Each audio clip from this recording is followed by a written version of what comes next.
नमस्कार, आप देख रहे हैं पब्लिक लाइव न्यूज। मैं उमेश गुप्ता। आपको बता दें कि इस समय हम मौजूद हैं महाराजगंज जिले के फरेंदा विधानसभा क्षेत्र में। आपको बता दें कि हम आज बात करेंगे बजट को लेकर। हमारे साथ बातचीत करने के लिए मौजूद हैं फरेंदा से प्रभारी भगवान दत्त पांडे जी। इनसे हम बात करेंगे बजट को लेकर, क्या है इनकी राय। स्वागत है पब्लिक लाइव न्यूज में आपका। धन्यवाद आपका। आपके दर्शकों को नमस्कार। आज जो बजट भारतवर्ष का पेश हुआ है वो भारतवर्ष के असहाय गरीबों मजलूमों के लिए लालीपाप है। वंदे मातरम करते करते मोदी जी ने धंधे भारत शुरू कर दिया है। 400 ट्रेनें उद्योगपतियों को दे करके धंधे भारत की शुरुआत कर दी है और गरीबों के लिए कुछ भी नहीं है। अमीरों को छूट, टैक्स में छूट, और जो मध्यम वर्ग के लोग हैं, नौकरी पेशा लोग हैं, उनके लिए कोई छूट नहीं है। कोई प्रावधान उन्होंने नहीं किया टैक्सेशन में। और अगर हम बात करें नौकरी पेशा लोगों की, किसानों की, तो क्या लगता है बजट से क्या कुछ फायदा मिलने वाला है?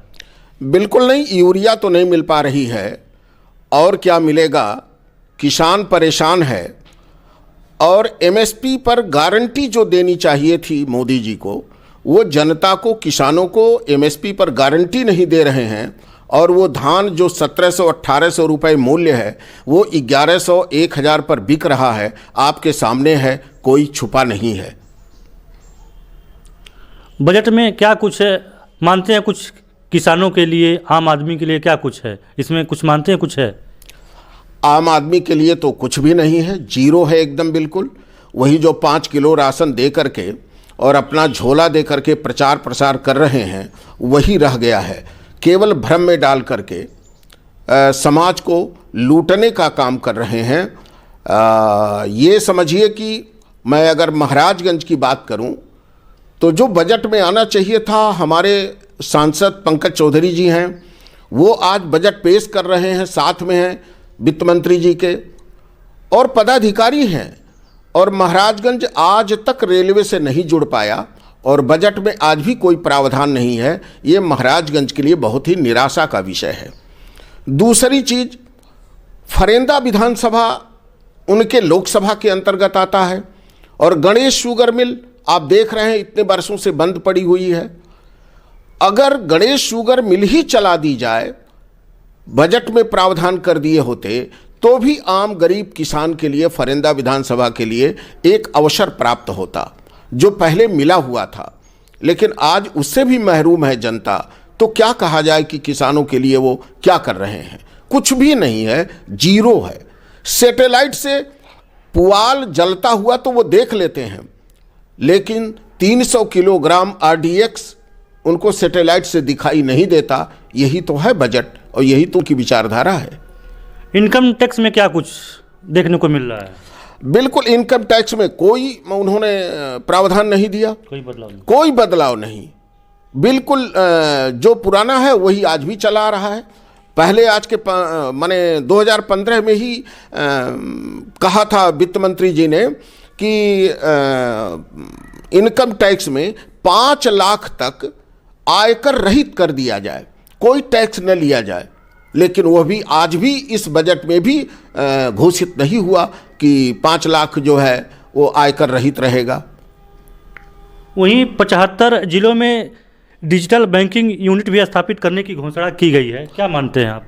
अब देखिए, ये तो व्यर्थ की बात है और अनायास बकवास है। डिजिटल डिजिटल डिजिटल, इससे कोई लाभ आम जनता का नहीं है। आम जनता उतनी शिक्षित नहीं है। अपने ज़िले में विश्वविद्यालय खोलना चाहिए। जितने विद्यालय हैं, जितने अस्पताल हैं, जितने ज़िले पर कर्मचारी होने चाहिए, वो सारे कर्मचारियों की भर्ती होनी चाहिए। वो कर्मचारी भर्ती कर नहीं रहे हैं और डिजिटल कह रहे हैं उसके कहने से कोई लाभ नहीं होना है। आप जाकर के स्वयं इस जिले के वरिष्ठ पत्रकार हैं, आप विचार करिए, महाराजगंज में ऑफिस में चले जाइए, जहां करीब 40-42 कार्यकर्ता एक कार्यालय में बैठते थे। आज ये आपदा विभाग है, तो ये असलहा विभाग है, तो ये हैं सारे लोग। आज वहाँ केवल सिर्फ 2 कर्मचारी हैं, एक ऊपर गद्दी पर बैठे हुए बड़े बाबू जो उस कार्यालय के अधीक्षक हैं, दूसरा एक संविदा कर्मी बैठ करके सबसे पत्र लेकर के कहता रख दीजिए, रिसीव नहीं होगा। आज आप कोई भी पत्र रिसीव कराना चाहते हैं महाराजगंज में, कोई भी कार्यकर्ता नहीं है जो पत्र का रिसीविंग दे सके। और मेरे साथ ये बीता है, मैं रिसीविंग करवाने के लिए बहुत प्रयास किया लेकिन नहीं हुआ। आप फरिंदा कार्यालय का, एसडीएम कार्यालय का देख लीजिए, आज 1 वर्ष से कोई स्टोनो नहीं है एसडीएम का। क्या कर रहे हैं आप? कौन सा बजट लागू कर रहे हैं भाई? स्टोनो नहीं है। जितने नायब तहसीलदार हैं उनके पास जो पेशकार हैं वो सभी एक भी सरकारी कर्मचारी नहीं है, वो बाहर के व्यक्ति बैठाए गए हैं, वो पैसा लेकर के अपना काम करते हैं, कराते हैं। ये आपको भी मालूम है, मैं इसको छुपा नहीं सकता। अरविंद केजरीवाल जी को धन्यवाद करता हूं कि एक ऐसा व्यक्ति जो काम के लिए राजनीति लेके आया, मुद्दे की राजनीति लेके आया, उस व्यक्ति के साथ आज मैं अडिग खड़ा हूं और मैं उनका सिपाही हूं। और यहां मैं इस बातों को सबके सामने रखूंगा कि जितने पेशकार हैं बाहरी उनको हटाया जाए, सरकारी कर्मचारी पेशकार बने, ये आवश्यक है। चपरासी सरकारी हो, जो टाइप बाबू है वो बाहर का व्यक्ति है, वो पैसा लेकर के टाइप करता है, किसी का भी कोई आदेश होता है, आप देख रहे हैं, आपके सामने है। क्या लगता है क्या मुद्दे हैं आपके चुनाव को लेकर? जी देखिए, आम आदमी पार्टी का काम है वो मुद्दे की बात करना, जनता के हित की बात करना, केवल काम की बात करना, विद्यालय बनवाना, अस्पताल बनवाना, सबकी सेवा करना, सभी कर्मचारी जितने भी पद सृजित हैं उतने सभी पदों पर तत्काल आम आदमी पार्टी की सरकार बनते ही तत्काल सभी पदों पर भर्ती की जाएगी। ये सबसे बड़ी बात है। रोजगार केवल आम आदमी पार्टी देगी, शेष कोई केवल कह रहा है, कोई नहीं देगा। आम आदमी पार्टी ही रोजगार देगी। आप जरा विचार करिए, दिल्ली में जितने भी वो कर्मचारी आए थे बाहर से, शिक्षक, गेस्ट टीचर, उनको अन्य के शासनकाल में 6,000 रुपये तनख्वाह दी जा रही थी। और आम आदमी पार्टी ने ज्यों ही सरकार बनी तब से 36,000 महीने उनका वेतन कर दिया गया गेस्ट टीचर का। आप जरा विचार करिए, यहाँ शिशु मंदिरों का 6,000, 7,000, 10,000, 12,000, इसी पर शिशु मंदिरों में पढ़ा रहे हैं लोग। गवर्नमेंट, बीजेपी की गवर्नमेंट अपने बच्चों को शिशु मंदिर में पढ़ाने वाले अध्यापक उनके हैं, बंधुआ मजदूर हैं, लेकिन उनका वेतन उन्होंने नहीं दिया, तो और किसी का क्या देंगे? क्या मानते हैं फरिंदा की अगर हम बात करें तो यहाँ क्या चीज़ ऐसे मूलभूत सुविधाएं हैं जो लोगों तक नहीं मिल पाई हैं? क्या कुछ यहाँ होना चाहिए जो नहीं है? देखिए, यहाँ तो सबसे पहले गणेश शुगर मिल, जिसको चलवाना नितांत आवश्यक है, जिससे किसानों का भला होगा। उद्योग शुरू होगा। अपने जनपद महाराजगंज में कोई उद्योग नहीं है, एक भी उद्योग नहीं है सिवा गेहूं चावल पैदा करने के। किसान गेहूं चावल पैदा करता है, बेचता है, और उसको उसका एमएसपी पर गारंटी जो मूल्य मिलना चाहिए वो भी नहीं मिलता है। आप इसको प्रत्यक्ष अपनी आंखों से देख रहे हैं। उद्योग लगना चाहिए महाराजगंज में, जनपद महाराजगंज में विश्वविद्यालय होना चाहिए।